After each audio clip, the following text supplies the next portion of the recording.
오늘은 제가 언주역 상권의 특징 얘기를 나눠보려고 나왔어요. 사실 언주역이 강남 내에서도 투자 선호도가 좀 떨어지는 지역이라고 저는 생각을 해요. 여기가 활성화가 잘 안 될 수밖에 없는 이유, 왜 그러냐면은 차병원, 신관, 사거리 기준으로 왼쪽은 행정동이 논현동이고요, 저희가 있는 곳은 역삼동입니다. 그런데 이쪽 뒤편으로는 용도 지역이 전부 다 전용주거 지역이에요. 전용주거 지역에서는 이 용적률과 건폐율이 굉장히 낮아요. 그렇기 때문에 건폐율 60에 보통 100%에서 150% 정도, 뭐 1종이냐 2종이냐에 따라 갖고 차이가 있기는 해요. 그렇지만 이 앞에 전용자가 붙으면은 개발 자체가 어렵다고 판단하시면 됩니다. 보통 우리가 개발을 하는 이유는 뭐 수익률을 극대화시키기 위함이 가장 크잖아요. 전용주거 지역 같은 경우는 효용 면적을 키우는데 제한적이고 구획을 하는데 제한적이에요. 그렇기 때문에 이 안쪽으로 들어가면은 굉장히 한적해요. 그냥 전용 주거 지역을 어떤 분위기로 생각하시면 되냐면은 옛날 부자들이 사는 단독주택이 밀집되어 있는 그런 곳이 이제 전용 주거 지역의 일반적인 모습이라고 보시면 됩니다. 실제로 지금도 여기가 워낙 거주하기가 좋은 환경이다 보니까 주거지로도 활용을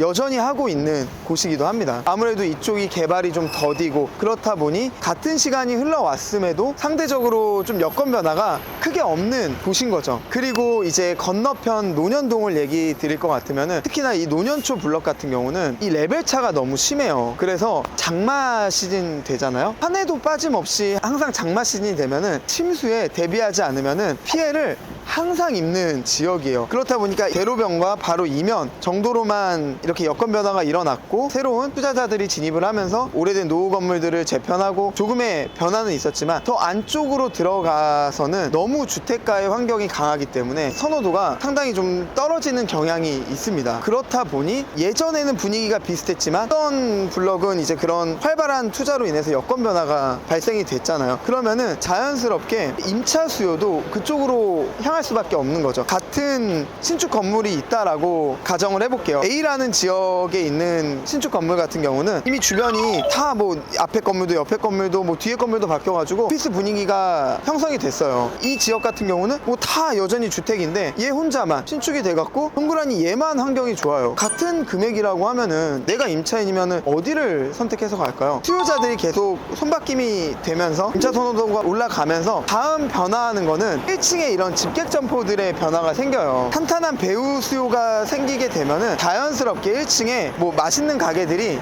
하나둘씩 생기게 됩니다. 그런 것들이 질비해 갖고 하나의 지역 상권을 만들게 되고요. 그런데 이제 언주역 같은 경우는 그런 부분들이 부진하다 보니 자연스럽게 그런 상권들도 점차 줄어드는 모습들도 보이고 어떻게 보면 좀 악순환이 되고 있다? 이렇게 좀 저는 보여지거든요. 그래서 개인적으로는 언주역을 추천드리지는 않아요. 여기서의 가장 큰 셀링 포인트는 그냥 싸야 돼요. 말도 안 되게 싸갖고 이게 강남에 아직도 이런 금액이 가능해요? 그때 검토해 볼 만한 곳이라고 생각이 듭니다. 모든 건물들이 거래를 하려면은 어떤 하나의 큰 장점이 있어야 되잖아요. 어떤 거는 입지일 수 있고 어떤 거는 뭐 건물의 상태일 수 있고 어떤 거는 뭐 수익률일 수 있어요. 이런 것들을 어필할 때 언주역 같은 경우는 가격적인 부분이 저렴하다 했을 때 그런 부분들을 갖고 중개를 할 수 있는 지역이라 판단을 하고 있는 거죠. 그리고 전용 주거 지역의 경우는 일반 주거 지역이라든지 우리가 일반적으로 거래하는 용도 지역보다 거래가액이 저렴합니다. 예를 들어서 100억이다 라고 한다면은 일반 주거 지역에 100평짜리 땅을 살 수 있다면 여기서는 200평, 250평짜리 땅을 사갖고 훨씬 넓은 땅을 구입하실 수가 있어요. 용도 지역에 따라 대지의 가치가 달라져요. 제일 비싼 용도 지역이 우린 상업 지역이라고 하잖아요. 건물을 크고 높게 지을 수 있으니까 상업 지역이 비싼 거죠. 지금 이 앞에서 바로 이면을 저희가 걸어 다녀서 이런 거지 들어가면은 굉장히 조용해요. 실제로 여기는 이미 주거 환경에서 업무 환경으로 바꿔서 임대도 놓고 직접 사용하고 있는, 여기만 선호하는 업체들도 있어요. 대체로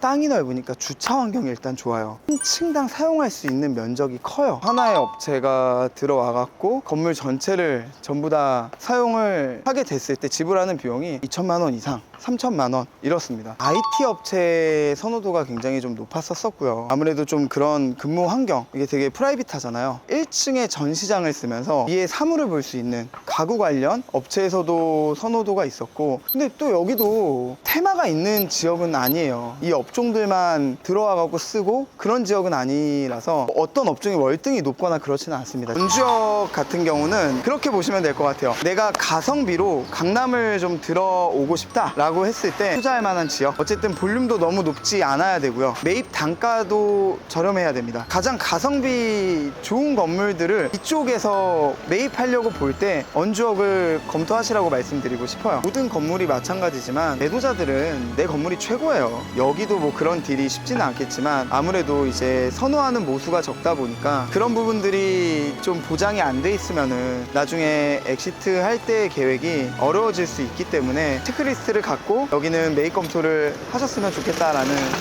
생각이 듭니다. 다시 돌아 여기 차병원 앞으로 왔는데 원주역에 대한 선호도라든지 분석은 여기까지 하고 다음 영상으로 또 찾아뵙도록 하겠습니다. 감사합니다.